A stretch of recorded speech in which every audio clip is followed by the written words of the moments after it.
तो नमस्कार साथियों, मेरा नाम है अमित कुमार और आप लोग देख रहे हैं हमारे YouTube चैनल बायोलॉजी टूर। आज के इस वीडियो में हम जानेंगे कि मानव शरीर के ऑर्गन्स के नाम जानेंगे हिंदी और इंग्लिश में पिक्चर के साथ। बहुत ही सरल और आसान भाषा में जो हम आपको समझाने का प्रयास करेंगे। आप लोग इस वीडियो को देखिए, वीडियो को शेयर कीजिए और चैनल पर पहली बार आए हैं तो चैनल को सब्सक्राइब कीजिए और फेसबुक पेज पर भी फॉलो कीजिए और शेयर कीजिए। चलिए हम वीडियो को शुरू करते हैं। मानव शरीर का जो ऑर्गन्स होता है उसका नाम जानेंगे पिक्चर के साथ और हिंदी और इंग्लिश में उसका नाम जानने का प्रयास करेंगे, इसलिए आप लोग इस वीडियो में बने रहे। चलिए हम वीडियो मानव शरीर का ऑर्गन का नाम हम जानेंगे इस वीडियो में हिंदी और इंग्लिश में पिक्चर के साथ। चलिए हम वीडियो को शुरू करते हैं। देख सकते हैं ये है फेफड़े। ये क्या है? फेफड़े हैं और इसको जो है इंग्लिश में लंग्स बोला जाता है। इसको इंग्लिश में लंग्स बोला जाता है और हिंदी में फेफड़े बोला जाता है। ठीक है, हिंदी में फेफड़े बोला जाता है।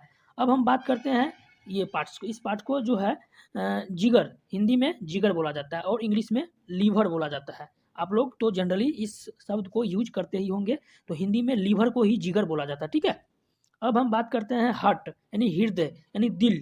इस पार्ट को हार्ट बोला जाता है यानी कि हृदय बोला जाता है और इसको इंग्लिश में हार्ट बोला जाता है। ठीक है, अब हम चलते हैं ब्रेन के बारे में। ब्रेन देख सकते हैं, ये जो पूरा पार्ट्स है इसको ब्रेन बोला जाता है। इंग्लिश में ब्रेन बोला जाता है और हिंदी में जो है दिमाग बोला जाता है। हिंदी में दिमाग बोला जाता है। ठीक है, अब हम बात करते हैं ब्लेडर। ब्लेडर इंग्लिश शब्द इसका क्या है? ब्लेडर और हिंदी शब्द क्या है?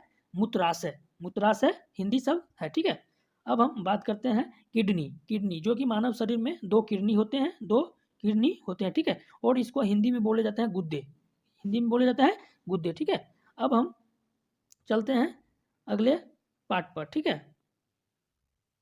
तो इसको बोला जाता है, इसको स्टमक। स्टमक बोला जाता है। स्टमक और अमाशय हिंदी में बोला जाता है। स्टमक और अमाशय हिंदी में बोला जाता है। ठीक है, इसको बोला जाता है, इसको बोला जाता है इंग्लिश में लार्ज इंटेस्टाइन, बड़ी आंत। लार्ज इंटेस्टाइन, बड़ी आंत बोला जाता है। ठीक है, अब हम बात करते हैं स्मॉल इंटेस्टाइन। स्मॉल इंटेस्टाइन जो कि छोटी आंत हिंदी में बोला जाता है। क्या बोला जाता है? छोटी आंत बोला जाता है। ठीक है, अब हम बात करते हैं बोन्स। बोन्स ये जो आप देख रहे हैं आपके शरीर में, हमारे शरीर में, मानव के शरीर में पाया जाता है, जिसको हिंदी में हड्डियां बोला जाता है। क्या बोला जाता है? हड्डियां बोला जाता है। ठीक है, अब हम बात करते हैं थायराइड ग्लैंड। इसको हिंदी में थायराइड ग्रंथियां बोला जाता है। ठीक है, अब हम बात करते हैं थाइमस ग्रंथ।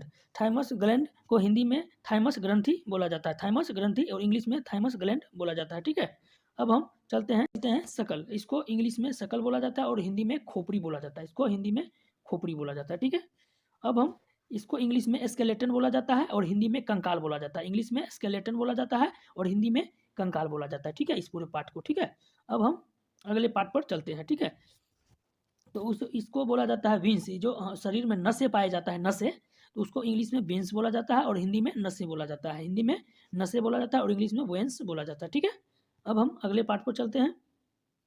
देख सकते हैं मसल। मसल ये जो बॉडी होता है, जो शरीर का होता है, मसल, ये सब मसल का पार्ट है।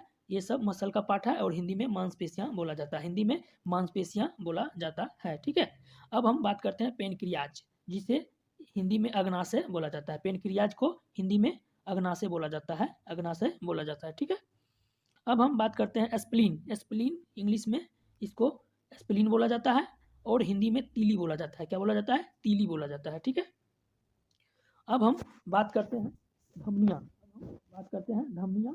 इसको इंग्लिश में आर्टरीज बोला जाता है। इंग्लिश में आर्टरीज बोला जाता है और हिंदी में धमनियाँ बोला जाता है। इसको धमनियाँ बोला जाता है। ठीक है, अब हम चलते हैं, इसको इंग्लिश में गॉल ब्लेडर बोला जाता है। इंग्लिश में गॉल ब्लेडर बोला जाता है और हिंदी में पित्ताशय की थैली बोला जाता है। इंग्लिश में गॉल ब्लेडर बोला जाता है और हिंदी में पित्ताशय की थैली बोला जाता है। ठीक है, पित्ताशय की थैली बोला जाता है और इसके रिब्स, रिब्स इंग्लिश में रिब्स बोला जाता है और हिंदी में जो है पसलियाँ बोला जाता है। हिंदी में क्या बोला जाता है? पसलियाँ बोला जाता है। ठीक है, आप लोग यहाँ तक समझ गए हैं। चलिए, इसी प्रकार के वीडियो देखने के लिए हमारे चैनल को सब्सक्राइब कीजिए और फेसबुक पेज को